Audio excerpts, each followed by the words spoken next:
Good morning, guys. Got my early morning dog walk, so let's talk some theology. Let's talk about Pascal's wager. Pascal's wager is somewhat out of fashion, but I'm not ready to give up on it just yet. In its simplest form, it says that if you bet on God and you're wrong, big whoop. You die and go to oblivion just like everyone else. But if you bet against God and you're wrong, there's pretty big stakes. You miss out on a maximal reward and suffer a maximal punishment. I've seen different probabilistic arguments advanced as recently as this year. And there does seem to be a force behind the argument. It just seems right. Even if there's been strong responses against it from the atheist world, we're going to talk about those.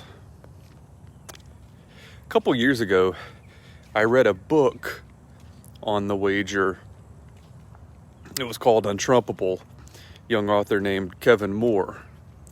I read it and I gave it a mediocre review, and to my surprise, chagrin, delight, Kevin Moore himself popped up and responded to my review. I was pretty blown away by that. So after interacting with him a little bit, I went back and gave the book a more careful reading. And I'd like to run it by you. This is Kevin Moore's argument. Premise 1. Foolishness occurs under the following three conditions.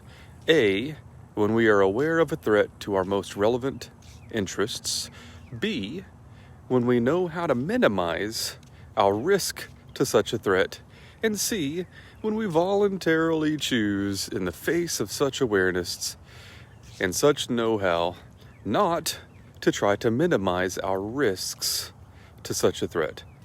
Premise 2, the possibility of a just and severely retributive afterlife poses the greatest threat to our most relevant interests. Premise 3, despite our uncertainty about the afterlife, we do know how to minimize our risks to such a threat. Premise 4, therefore, when we choose not to minimize our risks to such a threat, by living in accordance with such know-how, we are living foolishly. I like the formulation. It's more modest. It should give people something to think about. And I actually test ran it on Facebook and had a really rigorous conversation, and the argument held up in that forum. I know this is kind of wordy. Let me try to paraphrase it a little bit and make it a little simpler. Just know that every word in these syllogisms is carefully constructed. So much can hang on just a little bit in these arguments. So just understand that if you're ever to try to advance this argument, you want to be as precise as possible, but I want you to understand. So let's go back through here and see if we can make it a little simpler. So the first premise says, this is silly. When you know what the worst thing that can happen is, and you know how to prevent it, and then you don't. And then premise 2, it's possible that God is going to judge you. And number 3 says, we know how to